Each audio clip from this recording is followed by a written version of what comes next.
بسم اللہ الرحمن الرحیم۔ اس ویڈیو کو دیکھنے اور سننے والا کو السلام علیکم ورحمۃ اللہ وبرکاتہ۔ آج کل لوگ شراب تو اس طرح پیتے ہیں جیسے ثواب کا کام ہوتا ہے، لیکن شراب پینا امت محمدیہ میں حرام کر دیا گیا ہے۔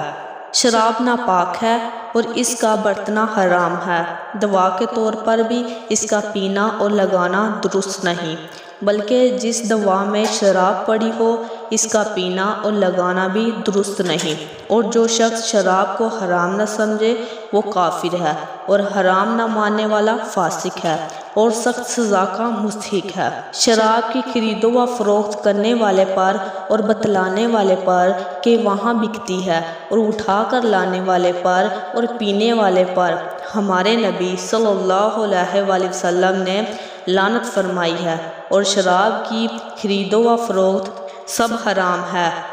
اور ہمارے نبی صلی اللہ علیہ وآلہ وسلم نے فرمایا ہے کہ شراب پینے والا فرعون کے ساتھ دوزخ میں جائے گا، اور اللہ تعالیٰ اپنی عزت کی قسم کے ساتھ فرماتا ہے کہ دنیا میں جو شخص شراب پیے گا میں قیامت کے روز اس کو ایسا پیاسا رکھوں گا کہ اس کا دل پیاس کی تیزی سے آگ کی طرح جلے گا،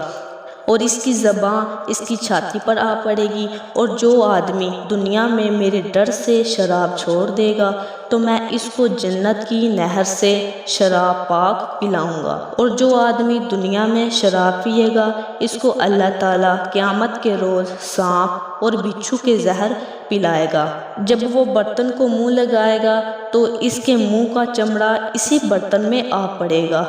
اللہ کی پناہ، دنیا میں بھی شراب کا ایک قطرہ پینے والے کو شریعت کے حکم سے 100 درے مارنے کی سزا ہے، نعوذ باللہ۔